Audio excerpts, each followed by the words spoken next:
చిన్న డబ్బా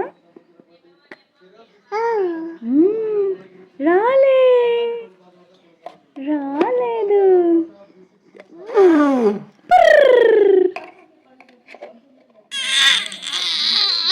వచ్చిందా? దమ్మంతలేది దమ్మంతలేది. నన్ను ఫ్యాన్ ఏది? ఫ్యాన్ తిరుగుతుందా? అట్లా ఫ్యాన్ తిరుగుతుందా? మరి లైట్ ఆన్ చేసినామా ఇవాళ? లైట్ ఏది? లైట్ ఎక్కడుంది? లైటు నీ మ్యూజిక్ లైట్ ఏదమ్మా? పాట వచ్చే లైట్ ఏది?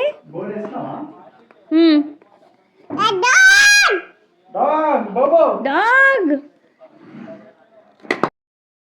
బేబీ అనేది టాయ్ని ఎలా ఎక్స్ప్లోర్ చేస్తుంది అంటే ఓపెనింగ్ అండ్ క్లోజింగ్ లిడ్. దీంట్లో ఒక కాజ్ అండ్ ఎఫెక్ట్ రిలేషన్షిప్ ఉందన్నమాట.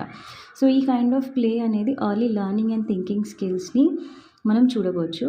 సో చైల్డ్ అనేది ఎలా తన ఇంట్రెస్ట్ అండ్ పర్పస్లో కాన్స్టెంట్గా అటెన్షన్ పే చేస్తుంది అండ్ ప్యారలల్గా మనం మాట్లాడుతున్నప్పుడు తన నేమ్కి తను రెస్పాండ్ అవుతుంది అండ్ చిన్న చిన్న కీ ఇన్స్ట్రక్షన్స్ అనేవి ఫాలో అవుతుంది అండ్ సోషల్లీ ఎంగేజ్డ్ ఉంటుంది. తను వోకలైజ్ చేస్తుంది, మనం మాట్లాడుతున్న క్యూస్కి వోకల్గా రెస్పాండ్ అవుతుంది. హెడ్ టర్న్ చేయడము, ఐ కాంటాక్ట్ ఇవ్వడము, సోషల్ స్మైల్ చేయడము, ఇవన్నీ ఎర్లీ కమ్యూనికేషన్ స్కిల్స్ అనమాట.